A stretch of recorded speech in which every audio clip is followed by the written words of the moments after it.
Patrick's phoned me from the police station saying he's been arrested. I can hardly concentrate on waxing when he's sat in a jail cell, can I? Mrs. Johnson. Molly. Molly Johnson. Hi, dear.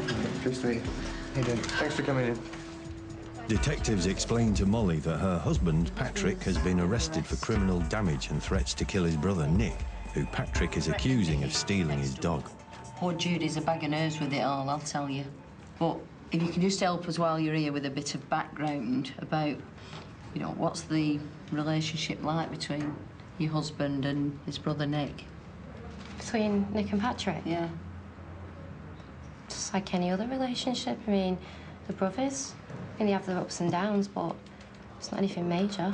Well, Patrick has alleged that Nick was threatening to take, what's the dog? Gypsy, is that your dog? Gypsy? Yeah. Gypsy? Yeah. and dump her off somewhere. Gypsy's probably just got out of the garden. She does it all the time. I mean, it was only last month that we were looking for 4 hours. We come home and she sat outside the door. Directly after the interview, the detectives... Got some good news for you. Yeah? Judy's dropped all the charges against Patrick, and he'll be out soon. Oh, brilliant. Yeah. When can I see him? Well, in a bit, yeah? I've got some other news for you about the dog. Yeah. Oh, no, neighbour found in a garden after the cat. Oh, God, what's she like? The detectives are very interested to hear that Gypsy is alive and well. They want to know when Molly got this news. Oh, about 10 minutes ago. Only we've had some news about Gypsy. PCSO on patrol has actually found a dog dead in a garden. And, well, it's Gypsy. Oh, how do you know it's Gypsy? I mean, it's probably just some other dog. Oh, it's identity tags. Around her collar. It's got your details on it. So how'd you explain that one, then? It's clear Molly lied about the dog being found alive. The question is, why? Let's have a little chat, shall we? Now, I'd like you to give us details of this neighbour who rang you a few minutes ago. Give you that false information about Gypsy. Yeah? You got a name for us? So I've got a PCSO in the area who can nip round, find out why they got it wrong. It's quite a cruel thing to do to you, really. It is. I'll tell you, what about a number on the phone, mobile phone? Well, let's have a look at your mobile then. We'll get that last call off, shall we? Is it in your bag there? Have you got the phone? Because I tell you, there's better things I can be doing than sitting here talking to you. Molly, there wasn't any call, was there? So why did you lie to us? I'm just sick of them two arguing all the time. Nick and Patrick. Yeah, I'm just in the middle of it. If it's not one of them, it's the other. It all started this stupid gardening business. It was all right at first, and then Patrick's coming home every night saying that Nick's having a go at him and picking at him and saying that he's doing things wrong or he's not pulling his weight. Molly, what's this got to do with you making a lie up about the dog? It's just going out of control. Everything's just out of control. It's just, I'm just sick of it. I'm sick of being in the middle of it all the time. I just want to go home. I want me and Patrick to go home.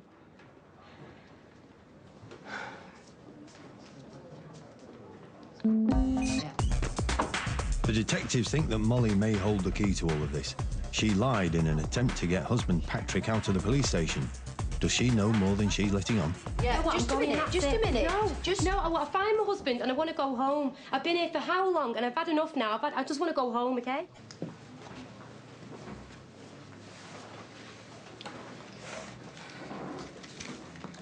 Molly, tell us about this beauty course that you went on. Just a beauty therapy course. Was it any good? Yeah, it was good. It's just demonstrating the newest trends in the market. You know, you've got to be one step ahead of the game, haven't you? Pressure's on at the moment. I'm only breadwinner in the family. Right. So, why did you come back a day early, then? I didn't. Oh, you did. Because we've looked it up on the internet. And you came home a day and a half early. You paid 350 quid for it, but you've come home early, so what's all that about? Yeah, well, what do you expect? Patrick's phoned me from the police station saying he's been arrested. I can hardly concentrate on waxing when he's sat in a jail cell, can I? He's my husband. The detectives are far from convinced by what Molly... His wife, Molly, had access to the drugs. Now, his medication, lithium, yeah? Where would he keep that in the house? We haven't got any.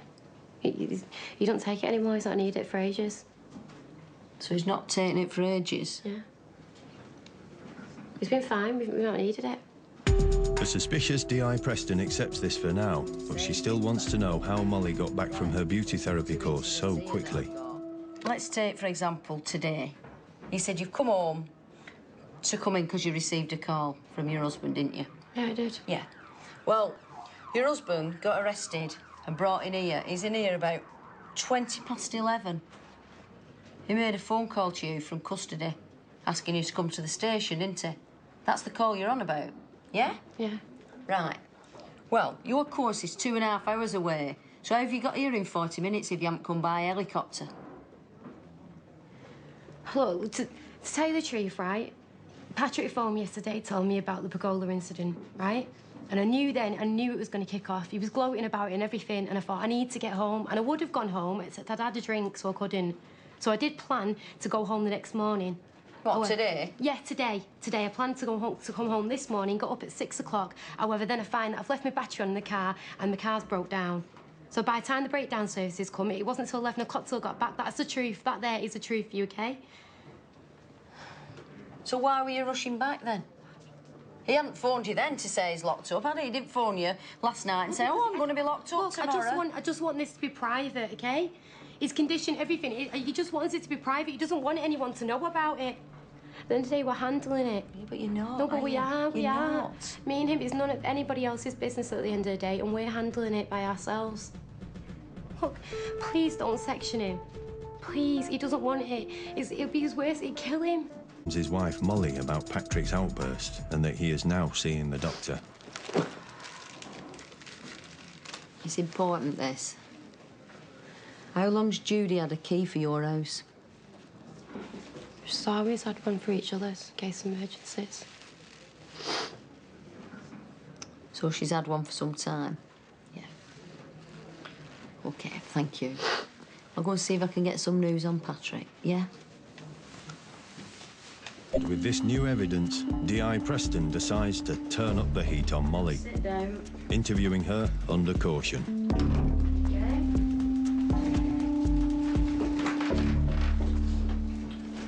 You're not under arrest, OK? So you're free to leave at any time. I'm going to caution you and tell you that you don't have to say anything, but it might harm your defence. You don't mention something now which you later rely on in court, and anything you do say may be given in evidence. Do you understand that? OK. I'm going to ask you some questions now.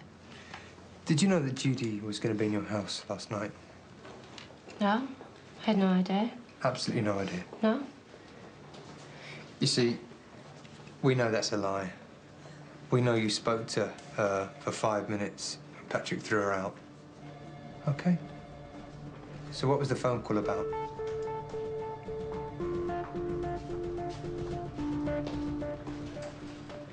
Coming up, D.I. Preston and D.S. Shaw are interviewing Patrick's wife, Molly. They want to know why she spoke with Judy last night. Patrick won't take his medicine. You know, 1 minute I'm the most beautiful, lovely wife he's ever had, and the next minute he's tearing his hair out because I'm eating my breakfast cereal wrong. I can't cope with it. I just needed to do something. I need to... Judy got the repeat prescription for lithium, OK? And she was in your house. What was she doing there? I thought that maybe we'd be able to stabilise the condition if maybe we put the lithium in his food. So how are you going to go about that? Well, I'd made a few dinners before I went on the course and they were plated up in the fridge. And why didn't you put the lithium in the food? Well, I was going to. Well, I tried, but I just thought if he found out he'd kill me, he'd absolutely be ballistic. So is that why you asked Judy to do it? Yeah. But she didn't want to do it. Do you know what I mean? I almost had to beg her. She didn't want to do it. And is that why she was in the house? Yeah. Did she put lithium in the food? No, that's the thing, she didn't, because she went there and then he found her. He caught her and threw her out. He went mad. So once again, what was the phone call about? The phone call lasted 5 minutes after Patrick threw her out. What was it about? Because she left the lithium on the side. When he threw her out, she phoned me because she thought, oh my God, I've left the lithium on the side. And that's why I had to get back early. That's why I thought I need to get home and get that lithium, because he finds it. That is it. My marriage is over. He's not going to trust me anymore. He knows I'm trying to do that. D.I. Preston introduces Molly to the forensic medical examiner. He explains that following his assessment, Patrick has decided to section himself and seek help. You know, I tried my best to keep Patrick from getting sectioned. I tried my best to keep it a secret and keep it private between me and him. That's all he ever asked of me. Keep it private between me and him, and don't let the whole world know. Do you know what? I know it's for the best that he's been sectioned. I know he can now go and get help.